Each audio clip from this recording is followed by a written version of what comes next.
Now, a bunch of you have been completing my How Much Do I Need to Retire quiz, and one of the common things that I'm seeing is that many of you have the majority of your assets in pre-tax accounts, so RRSPs, Lira accounts, that kind of thing. And especially as those pre-tax values increase as you get closer to retirement, we've seen two things specifically catch folks off guard as they plan for their own retirement. And neither have anything to do with the markets or the economy. They have everything to do with how much tax you pay in retirement. I feel like most people, you probably don't want to pay more tax than you absolutely need to. And so in this video, I'll show you a recent case where we identified these two tax traps, as well as the two simple moves that helped improve things for their retirement.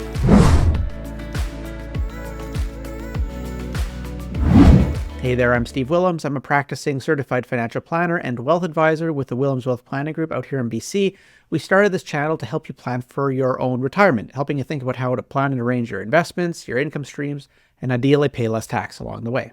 So this question was prompted by a question from a viewer, actually. We'll call him Ted. Ted's been watching along online, and he completed that How Much Do I Need to Retire quiz, which gave us enough info to start getting him some feedback. Now, Ted had the majority of his assets in his RRSPs, and so his question was, how should I approach tax planning in retirement? Is there anything I should be aware of? And it turns out there were a few things, so I'll show you that now.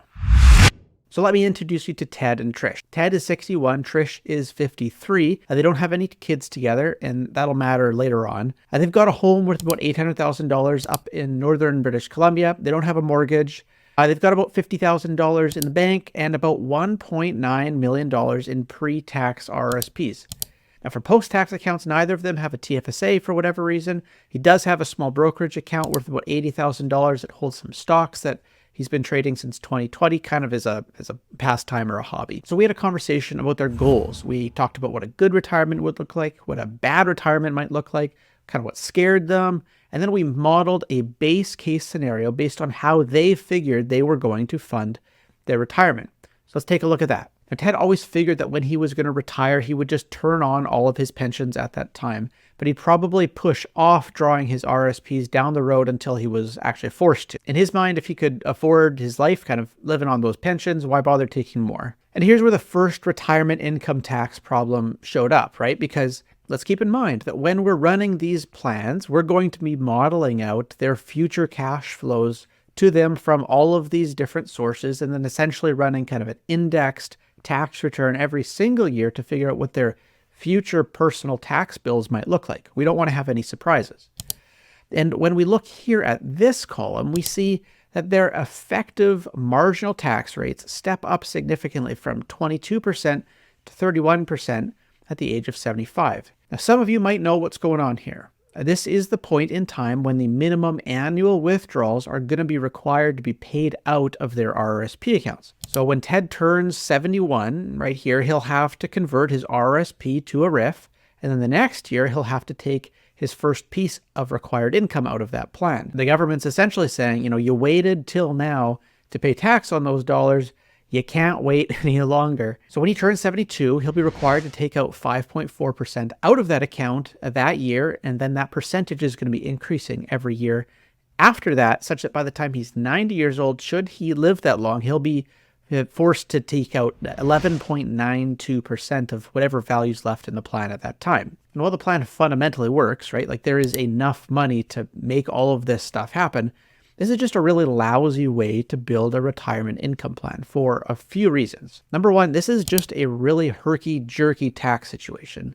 No one wants to go from paying very little tax to a massive leap in their tax rate. This is just going to be a really unsettling experience, especially in retirement. Now, number two, you can see here that as a result of their income being pushed up this high, we're actually expecting that they're going to be giving back some of the OAS, or old age security, that they would have otherwise received. Essentially going in one pocket and it's going out the other pocket. Money recycling, which certainly doesn't feel good, but it's also just income that potentially they could be receiving if they had just done better planning. Now, number three, let's remember that especially as Ted and Trish were drawing these higher minimum withdrawals, they tend to also be the years where maybe you're just not quite traveling quite as much, especially in their upper 70s, maybe early 80s. And so you've got this fully taxable income that's coming in like a fire hose when you really don't actually need as much. So the timing of when this income is coming into them is actually out of sync with when they would actually benefit from having it the most. And number 4, many other government programs targeted for retirees are income tested in some way. And so their income at this level in retirement might not put them in good standing when they qualify for those programs. Think things like the BC Fair Pharmacare Plan, maybe the Canadian Dental Care Plan, or public subsidized retirement living in different types of care homes, assisted living of sorts. Often those programs are going to look at some form of your aggregate family income to determine eligibility. So after seeing their taxable income step up, they're thinking, it'd really be nice to actually continue to have access to some of those programs. If anything, we'd actually want to see their income step down as their dependence on these programs might actually increase later on in their life. And number 5, we see that even with these higher forced withdrawals from the RRSPs starting later, we see here that they actually still have a massive estate tax bill that would come due on the second of them to pass.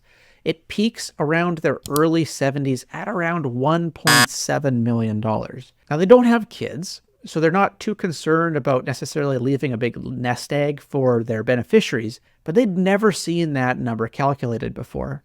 This amount of money would go to the CRA if they both passed at the same time. $1.7 million gone before they could choose what should be done with the rest of their money. So we've got a few problems here. Now, keep in mind, this plan mathematically works. There's enough here to fund their life. But is it optimized? Well, far from it. We ended up suggesting a few things for them. I'll mention those 2 big tax fixes in a second, but first I just want to walk through the thought process that we used as we tested out different scenarios for these folks. At first, we wanted to look to see if we could create some income in Trisha's name.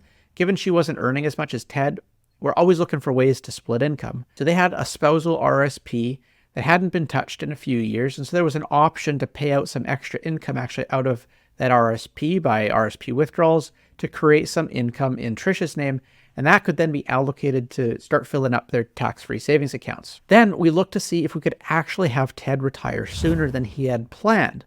Now, the original plan was for him to retire around his 65th birthday. Instead, he asked if we could maybe rejig the plan and pull that forward 3 years to when he turned 62. Now, we had to agree that instead of having different plan types and pensions dictate what their income was going to be in retirement, that instead we would walk through a process to actually dream up how they could create a really fulfilling retirement. Now, they knew their basic expenses, and they had some sense of what some of their leisure costs might be. We now pushed them to put some definition, though, around some of the luxury spending. And frankly, this made them a little bit uncomfortable. But after some conversation, they did admit that they'd been receiving one of those fancy cruise ship brochures in the mail for quite some time now. They'd never actually been on one. They were scared off by the price and kind of making the hypothetical decision as sorting by the cheapest and really not wanting to be pigeonholed into some dark, tiny inside stateroom. But over some time, I pushed them to think a little bit bigger. Those saver habits, they served them really, really well for those accumulation years, but now they just needed permission to think more abundantly. And at this point, the plan showed that that permission could mathematically be granted. So we agreed to increase their spending significantly up to about $120,000 a year of net after-tax spending money until Ted turned 75. Then we agreed we'd slowly step that down in real terms as some of the discretionary spending would inevitably fall off. So these are the outflows, and for every outflow, we have to create an inflow. And so to fund this increased spending, we agreed to significantly draw down on his RRSP and his LIF assets to kind of create a bridge of income through his 60s, and actually ultimately decided to push back drawing his CPP and OAS till age 70. Now, by adjusting when he took his pension income, we see that we've been able to solve 2 big tax problems for them. Number 1, we got his top marginal tax rate down to consistently stay actually at that 28% marginal tax bracket. Number 2, we got rid of the bulk of his OAS clawback that we were expecting him to face. So a smoother tax experience with fewer surprises, a more significant expected pension benefit from his CPP and OAS as a result of taking that deferral, a more spending all the way through retirement, and a full drawdown of their taxable accounts by Ted's age 85. Things were looking much better, but one tax problem still remains. We took another look here at this tax on estate column. Now before, you'll remember in that base case, we showed this estimate ramping all the way up to $1.7 million. That's going to be going to the CRA if both of them passed at once. Now we see that value only ever going down, starting at $1 million today, but then declining a bit year by year as we more aggressively draw down on those pre-tax registered accounts. So this also has improved, but the size of that tax bill, it still caught Ted and Trish really off guard, especially in the first couple years of their retirement. That's where we specifically saw this risk together. Now, there are a few ways to deal with this, but the way that seemed the most attractive to them turned out to also be the simplest and the cheapest. All it took was about 90 seconds and it didn't cost a cent. All they had to do was list a registered Canadian charity as a secondary beneficiary on their registered plans for a percentage of what was left in the account at that time. So it's important to note here, they didn't want to list a charity as the primary beneficiary or the successor plan holder of their plan, but just as a secondary or a contingent beneficiary. So essentially, what would you want to have happen to this pot of money on the second of you to pass, not the first passing? Now, why did they like this idea? Well, these pre-tax accounts are the biggest source of this tax bill at their death. It's why as these balances decrease, so too does their expected terminal tax bill. Now in Canada, tax savings on a charitable gift works out to about a 45% tax savings. So if you give away $1, it's going to save you about 45 cents of tax. Now that can go to one charity, a handful of different charities, but the most common thing that we actually suggest people use is a donor-advised fund, something like a GiveWise, a Benefaction, Abundance, to essentially plumb that gift out to a bunch of different charities down the road based on your wishes. So for Ted and Trish,